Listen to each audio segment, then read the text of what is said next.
Welcome back yet again. Today we're going to talk about quality control. And in this section, we're going to talk about planning for quality, using statistics in quality controls, and why we will use sampling. Why use samples? We're going to take a look at this statistical process control and X bar and R charts. And we're also going to take a look at acceptance sampling. So when we start with planning for quality, you need to realize that quality occurs on all levels of the organization. Everybody does quality, whether it is high up and we're taking a look at a systematic quality over everything that we're producing, or we're taking a look at even sweeping up floors and doing maintenance work and the quality of what we're doing there to make sure that we're able to produce what we want at the quality levels that we're working at. It's a basis for quality planning, and we want to understand the customer's needs with this. When you take a look at the clothes you buy, if you go shopping at Walmart and you buy a t-shirt, you expect it to be that value ratio. You expect it to be a lower quality but also a cheaper price. And of course, you have Walmarts everywhere, where if you're looking for something of a better quality, something that's going to last you for years and years, you might go to Belk's. You might go someplace else to go shopping, and you expect to pay a higher price there. And this is the customer needs. What is it that the customer wants, that value ratio with quality that we need to understand? And responsibilities must be assigned so all necessary efforts are made to ensure quality. If we're not assigning these things, people aren't doing them. When I worked for Cracker Barrel, one of the things we had to do was check temperatures on the hour. And if somebody wasn't specifically assigned to do that, the temperatures didn't get checked. So you want to make sure that you're assigning these things to make sure that we are keeping things at the quality level that we want them. We use statistics in quality control. Why? Well, statistical process control is used to prevent errors. We want to make sure we are producing at the quality that we want. So we're going to make sure that we're using this process control to prevent any poor quality. We can then do acceptance sampling to make sure, again, that we are hitting this, and if there are errors in there, we can correct them in a time that we're able to. We can then analyze the data to understand and improve our quality processes. This information lets us understand. I had an oven that took 30 minutes to heat up to the temperature that I wanted it to. So if I wanted to put something into a hot oven, I had to make sure I gave it ample time. It's this type of information, taking checks at the temperature of an oven to see how it's heating up, see where the hot spots are. I had one oven that heated one side of the oven hotter than the other side, so I would have to turn my brownies halfway through cooking. Otherwise, one side was raw and one side was burnt, and those aren't good brownies. So looking at this, and there where we can improve on our quality processes. We can use the data and the information to understand what's happening and improve on what we want to do. So some considerations about controlling processes. We want a robust process, a process that can tolerate deviation from the ideal levels of performance. Because let's face reality, very rarely do we hit that perfect ideal level of performance. If we are cutting planks of wood for a deck and we want 6-foot planks, is every single plank going to be exactly 6 feet? It might be 6.002 feet. It might be 5.999 feet. It's going to be just that little bit off. But how far off can it be? Do you want a plank that's 5.5 feet? Do you want a plank that's 6.5 feet? Those are too big. It's outside of that robust process that we want to use. And depending on what it is, how robust can that process be? Planks of wood might be a little bit more robust than if we're talking about pediatric medication. You want your pediatric medication to be extremely close, and so it's not as a robust performance, and those tolerance levels are not as big. We want to use this for mistake proofing so we don't make mistakes, so that we produce high quality goods, or the quality level that we're aiming at, I should say, not necessarily the highest quality. We're going to use sampling for this. Why would we use sampling? It's faster. Instead of taking and checking every single item, it's faster. And if something is damaged or destroyed by testing, you can't test everything. If you crash test every single car as it comes off the assembly line, you'll have no cars to sell. So you want to test, and you want a sample to test. And we talked last time, I believe, about, or a couple times ago, about how many should we sample. Costs can be reduced by sampling, even if the work testing individual items is not destructive, but it's costly. If it costs a lot to test those items, again, you'll want to use a sampling so you're not spending money where you don't need to. And full sampling sometimes leads to a worker fatigue, and it also causes errors and gives us a false sense of accuracy. A lot of times we think, oh, we're testing everything, so therefore everything's going in, and people become lackadaisical, and they really don't check to make sure that it's within the guidelines, and so we have worker fatigue and errors in accuracy due to this. The statistical process controls.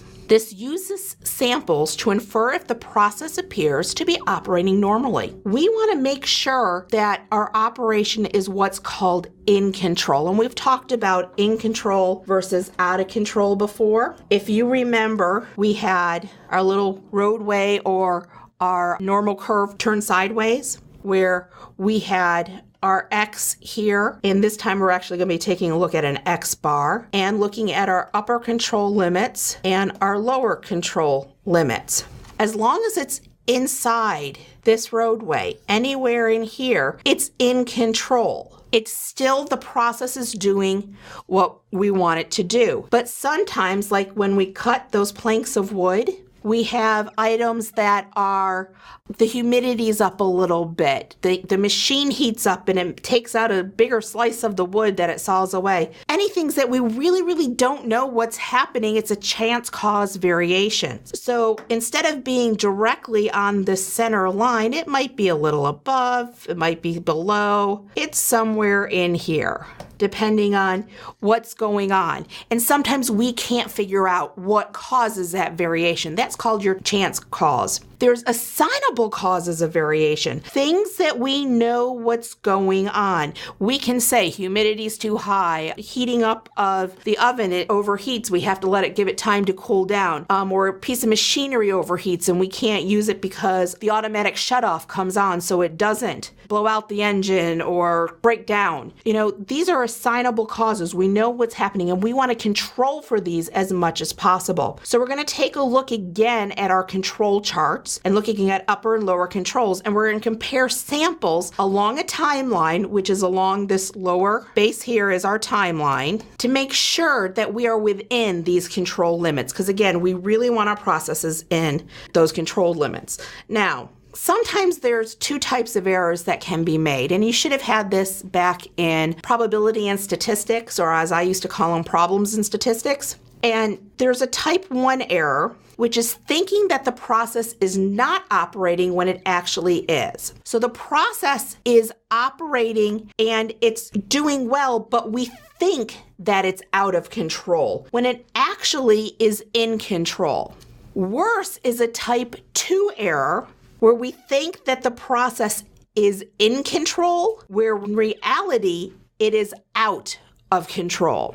So we have to worry. The type 2 error is a worse type of error because we think things are going well and we're going to continue to let them go because we think things are working properly. We think things are in control. Where in the type 1 error, we're going to shut stuff down and try to find out what's causing it to be out of control when it's actually still in control. So it's better to have a type 1 error than a type 2 error, but we really don't want either type of errors. Now, there's variable data, which talks about numbers. We can take a look on a timeline, but then there's attribute data. Attribute data is things that we can attribute to. And in the example here, we're taking a look at roof color. Roof color is red, roof color is black. It has a balcony. That's a yes or no. Is red better than black? Is it bigger? Is it smaller? No. But the year built, we can put down on a number line. That's the variable data. That number line data, where attribute data is data that we're taking a look at a color, we're taking a look, yes or no, it has something available to it, looking at those types of things. So we're going to use this information here in just a minute. Looking at variable data, we want to take a look at both an X bar charts and R charts. Now, X bar charts take a look at the central location of a process. And the X bar, as you remember, is the mean. So looking at an X bar chart, we're going to take a look at a distributions of means. The R charts are taking a look at ranges. Remember, an R is a range, and we're going to be taking a look at the difference of ranges. Now, let's stop and think for just a minute. And this is what I call one of my dummy checks, because I'm a dummy and I have to make sure I do the math right and make sure when I take a look at the range, a range can never go below 0.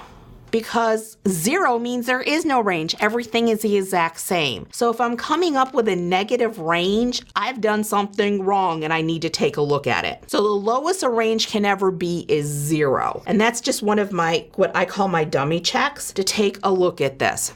Now, we're going to take a look at formulas for X bars and R charts here, and we need to have some vocabulary. What do things need? Now, you know an X bar is a mean. What happens when you have a whole list of means and you take a list of them? You're going to get what's called an X double bar, which is a mean of means. It is also known as a grand mean. You need to know what N is.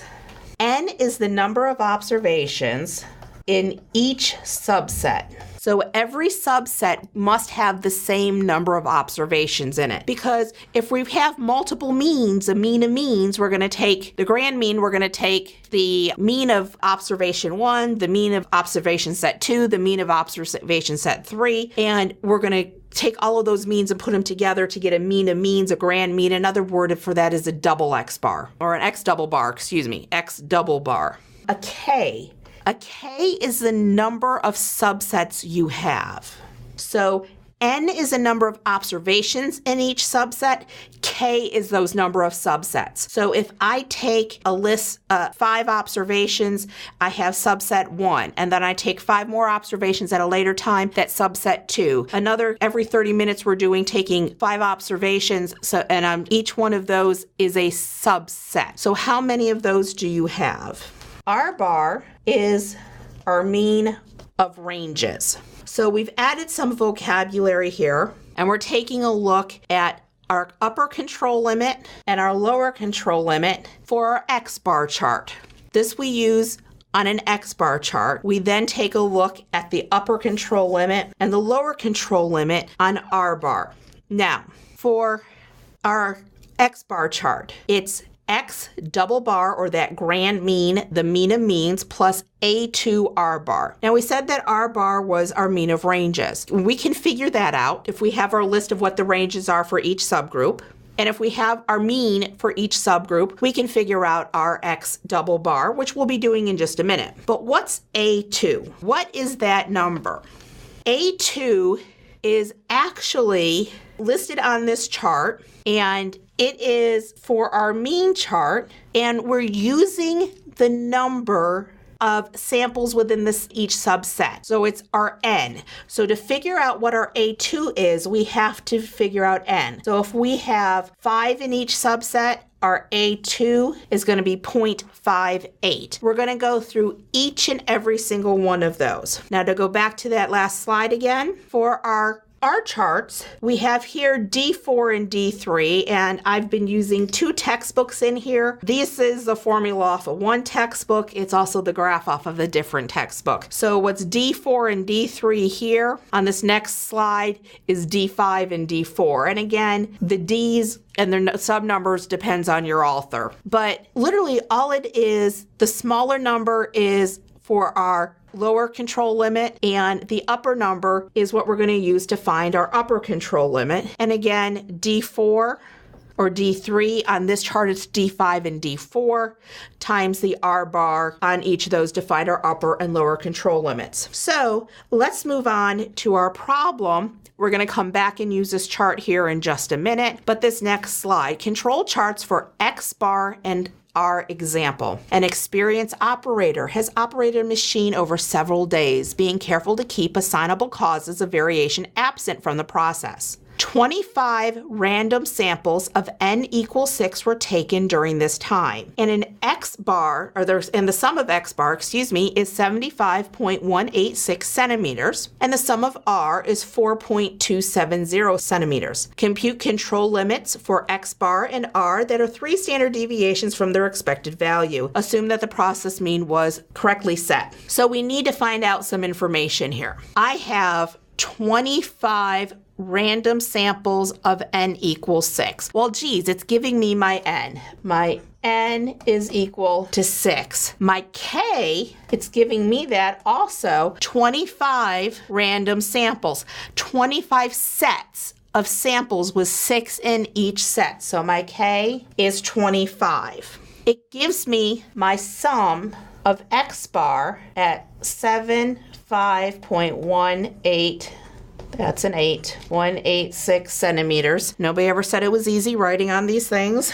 It gives me my sum of ranges at 4.270 centimeters. And we want to compute the control limits for our X and R bar chart that's within 3 standard deviations, which means you're not using 6 sigma. Otherwise, it would say 6 standard deviations there. So I need to compute my X double bar. Let's start there. How would I do that? Well, I would take my sum of my X bars and divide by those number of sample sets. It's okay. So I can plug and play now, and it will be 75.186 divided by my K is 25. My X double bar then is going to be 3.00744. To figure out my R bar, I'm going to take my sum of ranges and again divide it by the number of sample sets, which will again be K. Because remember, we have 6 samples within each sample set. So N is 6, K is 25. So this is going to be 4.270 divided by 25, and my R bar is going to be 0.1708. So given all of this information, I can now plug and play. I can figure out my upper control limit for my X bar chart, and we said that formula was the grand mean plus A2 R bar. My grand mean I figured out. We said that was 3.00744 plus A2. If I come back to this chart, A2, which one will I use? Well, I need to figure out my N. My N was 6 samples within each sample sets and 25 sample sets. N we said was 6. So I'm going to go across here to 6 for my A2, and I have 0.48.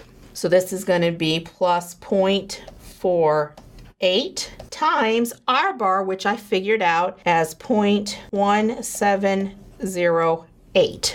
And if I do the math here, I'm going to have this equal 3.0894424 centimeters. This is my upper control limit. I can now figure out my lower control limit for X bar, which again is my grand mean or my mean of means or my X double bar. And this time it's minus A2 R bar. I have all the numbers up here already. I just have to fill it in. It's going to be 00744 minus 0.48 times 0.1708. If I take 0.48 and multiply it by 0.1708 and subtract that number from 3.004, I should have 2.925456 centimeters. Now, I don't have listed the number of each mean, so I don't know if this is in control or not. I can't tell that by what I have here. I need more information.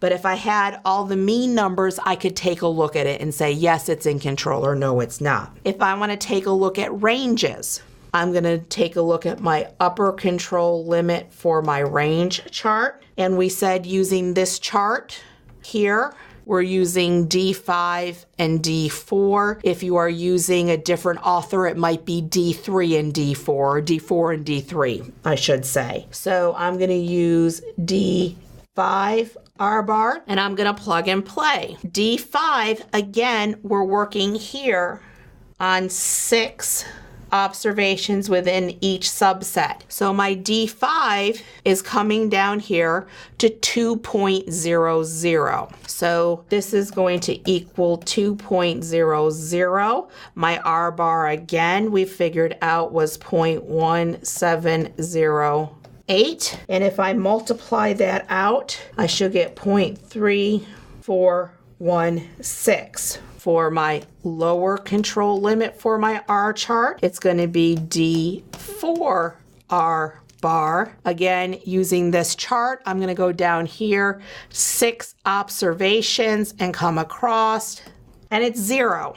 So I'm going to do 0 times 0.1708, and I hope you all are doing that in your head, and it's going to go down to 0. Again, you cannot have a lower range than 0. If you have a lower range than 0, you've done your math wrong somewhere. So be very careful with that. Now, if we're taking a look at attribute data takes a look at whether or not something is there. So it's using proportions. What is a proportion of something there? So we can take a look at P charts. It's a control chart used in monitoring the proportion of some characteristic within a sample. And I've given you the formulas here for the upper control limit, of a P chart, and a lower control limit. And it is just the mean of your P's, your mean of your proportions, times here it's going to be using a Z times your standard deviations for that. And then your lower control limit is going to be monitoring. We are not doing P charts, figuring out P charts in this class, but I want you to know that definition for your things. And the P bar here is the average proportion within a sample when the process is in control. And when you take a look at a standard deviation for sample proportions, the formula here also. So the standard deviation for a proportion is the mean of proportions times 1 minus that mean of proportions divided by n, all with a square root taken, just so that you understand how that is given. C charts. The next thing we're going to take a look at is a control chart used in monitoring the count of some characteristic within a sample. So taking a look at C bar, which is the average count of occurrences, plus a Z times the square root of the C bar. So looking at that, upper control limit, lower control limit, again, would be minusing that number. While we're not going to be figuring it out, I would like you to know and understand that formula. And again, underneath that square root sign, it is C bar, just to make sure that you don't get it's wrong what it's taking a look at there. In acceptance sampling, we can use 3 different methods. The first is single sampling, where you have a sample size N. You have a certain number of samples you're going to take, and you have an acceptance number. If the number of defaults, or the number of bad, poor quality items, are at the acceptance number or lower, so if the number of defaults, the number of poor quality in N is less than or equal to C, you will accept. If the number of defaults found in N is greater than C, you will reject. That there's too many defects. It's not good enough quality. You need to do another. That's like taking strawberries and you've got 1,000 strawberries. And some of them, just with the weight of other strawberries on them are going to get squished. They're going to be a little bit soft. 1 or 2 might start to mold. They're not acceptable to use in cooking. So if you're taking a look at this big pallet of 1,000 strawberries, how many strawberries are you willing to have be bad strawberries? If you're only willing to have 10 strawberries out of those 1,000 be bad, then anything that if you only find 3, fine, accept the big pallet of strawberries and go with it. If it's, you're only allowed 10 are bad out of that 1,000 and there's 25 that are bad, then you reject that whole pallet and you say, I'm not buying it, I'm not purchasing, we're not letting this go through. We don't think that's good. In double sampling, it means you're going to take more than 1 sample. So in double sampling, what we're going to say in our first sample, the number of defects found in N is less than or equal to a lower number we can accept. If the number of defects found in N is greater than or equal to a higher number, we're automatically going to reject. If the number of defects found in N is between C1 and C2, we want to take a second sample. When we take a look at the second sample, we then want to take a look. Normally, we're going to be using the C2. If it's less than C2, then we will accept.